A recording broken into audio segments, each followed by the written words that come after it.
Today's number, $3.56. What is $3.56? That is the national average price of gasoline right now.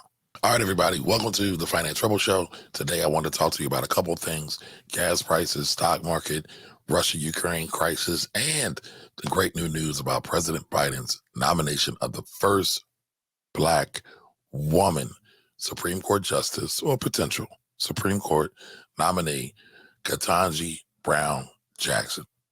So let's get right into it. All right. So stock market has been getting hit. It did bounce today, though. Right. It did bounce today, though. Stock market closed out at $4,384. Right, up 2% today. But stock market is down 8% year to date. So we're not even out of February yet, and it's down 8% already. A lot of things are going on, right? This whole crisis with Ukraine and Russia, which we'll talk a little bit more about in a minute. Inflation is through the roof, right? We just got a read that it was 7%. And housing prices, right? So we're also looking at the prospect of potential interest rates rising and the Federal Reserve tapering back on some of their bond buying to support the mortgage market. So we got a lot of stuff going on here, okay? Gold, 1,890. Gold is up about 3% year to date. Also, oil closed today at $91.94. Oil is up 23% year to date. We kind of know why, right? Don't got to rehash that. But I wanted to talk about something real quick. The national price of gas is through the roof. Right now, currently, is $3.57, right? The national price of gas is up about 24 cents from a month ago, which is also about up 7% in total from last month. All right, a year ago, the national price of gas was $2.67. I don't know about y'all, but I'm feeling that in my pocket right now. It's taking me about $60 to fill up my car, when before it only took about 35 or 40 bucks. But it's going up. All right, so now gas again, it was $2.67 a year ago today. Now gas is up about 90 cents, which is over 33% since last year, a year ago today. All right. And obviously, Russia-Ukraine crisis is really helping to promote a lot of this. Depending upon how fast we can get through this is going to really determine just how much higher gas prices are going to go. But all the analysts are predicting that gas prices are going to go higher. I've seen some predictions as high as $6 a gallon, $7 a gallon.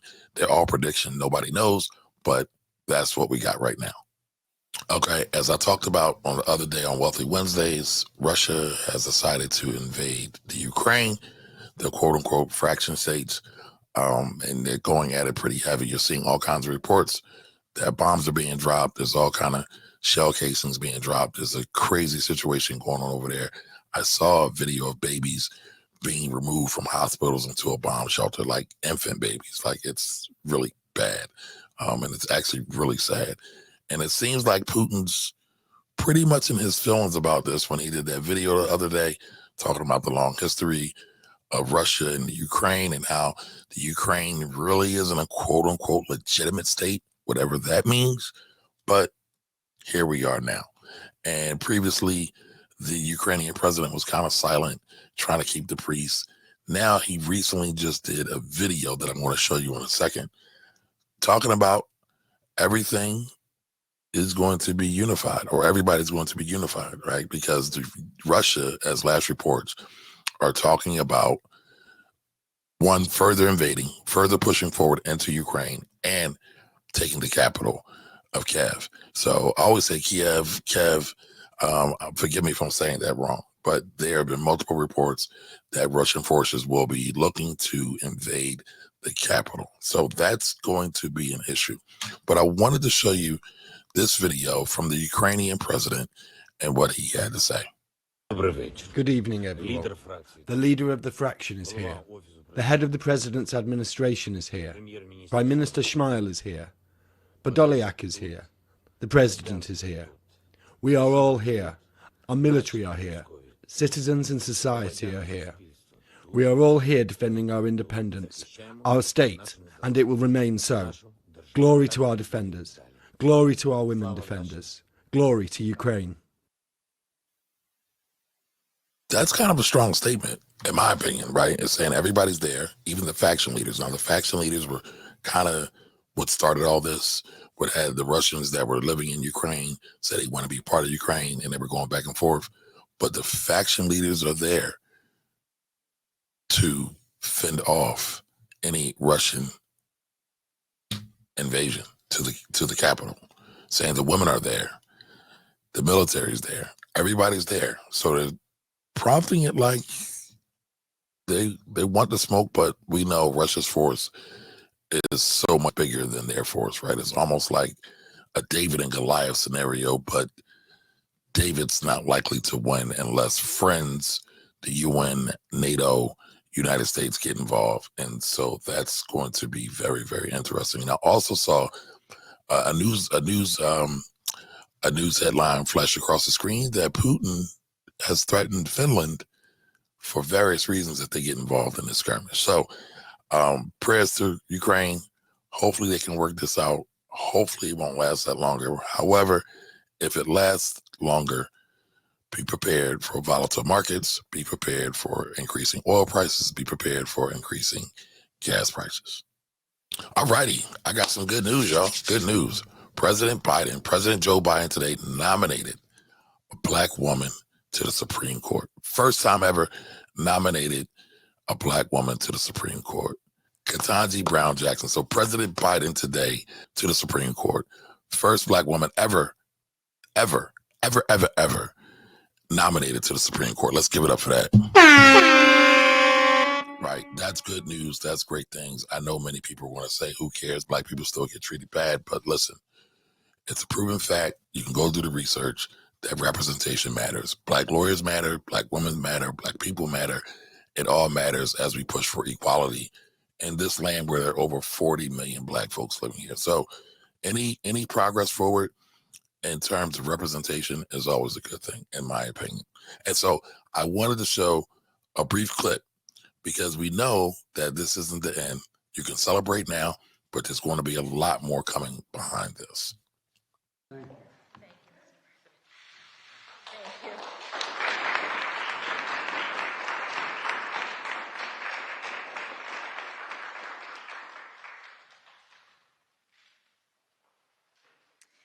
Thank you very much, Mr. President. I am truly humbled by the extraordinary honor of this nomination, and I am especially grateful for the care that you have taken in discharging your constitutional duty in service of our democracy with all that is going on in the world today. I also offer my sincerest thanks to you as well, Madam Vice President, for your invaluable role in this nomination process. I must begin these very— So I wanted to talk about this real quick. So she gave a shout out to the VP. She gave a shout out to Kamala Harris, right? Because Kamala is a lawyer as well. And while typically VPs usually don't do a whole lot, I do believe Kamala was involved in this search because she's a lawyer. She was a district attorney. She understands the law to the fullest extent, right? So I'm sure she was a part of this overall search. My life has been blessed beyond measure, and I do know that— Now I'm going to speed this up just a little bit. It was my father who started me on this path when I was a child, as the president mentioned. My father made the fateful decision to transition from his job as a public high school history teacher and go to law school. Some of my earliest memories are of him sitting at the kitchen table, reading his law books. I watched him study, and he became my first professional role model. Shout out to Black dads. Shout out to Black dad lawyers. Clearly. Well, let's watch a little bit more of the clip. mother, who was also a public high school teacher, provided invaluable support in those early days, working full-time to enable my father's career transition while also guiding and inspiring 4-year-old me. My only sibling, my brother. So clearly, mom and dad were together. 4 years old, her father went back to law school. Mom got a job, held it down while Daddy Brown was able to go to law school. Black families matter, y'all. Black families matter. A family that works together stays together. Now, I want to watch the rest of this just a little bit more because there's some interesting things here and how they set this up. So just check this out. Kentanji came along half a decade later, and I'm so proud of all that he's accomplished. After graduating from Howard University, he became a police officer and a detective on some of the toughest streets in the inner city of Baltimore. After that, he enlisted in the Army, serving 2 tours of duty in the Middle East. I believe that he was following the example set by my uncles who are in law enforcement. You may have read that I have one uncle who got caught up in the drug trade and received a life sentence. That is true. Now, sadly, you got to ask yourself, why does that even matter? But sadly, politics is all about narratives. Life is all about narratives too. Business is all about narratives as well, but especially for these high echelon positions. They're all about the narrative that they're going to paint, right? And so I wanted to talk about this because I feel this woman is clearly qualified to do this job, right? Second, well, give me 1 second. I'm a little excited, so give me 1 second, right? So if confirmed, she will be the 3rd Supreme Court justice, the 3rd Black Supreme Court justice. Well, kind of like more like 2.5, but let's not go there. All right. The 6th woman to have a seat on the court, right? That's pretty major. All right. Currently, she is a federal judge that sits on the U.S. Court of Appeals on the D.C. Circuit. That's powerful. All right. Previously, she was a law clerk. She was a law clerk for Justice Stephen Breyer, who was about to retire. So she's about to replace her old mentor. Okay. And previously, she was also assistant federal public defender. So she knows both sides of the court, the defendant side and the plaintiff side. She gets it. She's worked both sides. Okay. She went to college at Harvard University, and she went to law school at Harvard Law as well. What more can you ask for? She has more experience than a lot of people who were granted passage on the court who had less experience, but that's again a whole other thing. But back to that video clip, right? They always have to be worried about fixing the narrative because we know the head racists in charge, the Republicans in charge, are going to mount an attack more than likely to try to disqualify this lady. Now, I find it interesting, again, that she's clearly qualified, and I'm sure they're going to, try to ruffle some feathers, but it's not going to matter because the Democrats the Democrats and Republicans split the Senate. The Senate is in charge of nominating Supreme Court justices to the court, okay? Now, they are split 50-50. However, Kamala, the VP, Vice President Kamala Harris, is the deciding vote. So more than likely, she will sail through and get to the Supreme Court. And I think it's a great thing. But watch how much trash the Republicans talk about her. I'm sure it's going to be very, very interesting. Listen, they were already talking trash when Biden first announced that he was going to nominate a Black woman to the court in the first place. They never had a problem, though, when it was a non-Black woman or a white woman being nominated to the court. No problem at all. So I find this very, very interesting. Clearly, they have someone who's qualified. Clearly, they have someone who has plenty of experience. Clearly, they have someone that can do the job and do the job well. All right, so that wraps it up today. We talked about a couple of things, right? Gas and oil prices, which more than likely will continue to go up as we deal with this Russia-Ukraine situation. Godspeed with them. God prayers with them. All right. Stock market is going to be volatile with them. So listen, I repeat, do not get scared. Do not cash out of all your investments, because this is the worst time to try to make decisions in a volatile geopolitical push market. Just sit on your thumbs, do your research, get ready to make next moves. Might be smart if you can, if you are dollar cost averaging, to go to cash right now, if you can. But I would not sell out based on fear. We've seen how that happens back in 08 when everybody sold out.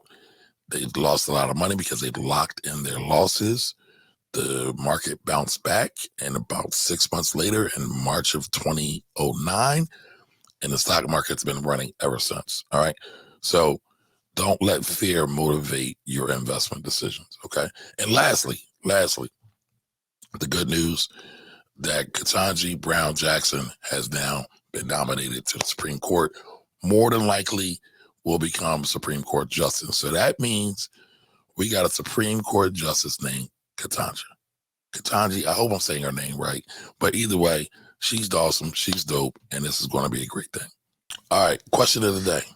How high do you think gas prices are going to go? Drop a comment in the chat, in the comment section, and tell me what you think. Do me a favor, share this out, like the channel, give it a thumbs up, and I'll see you all the next time. Kamari Ellis out.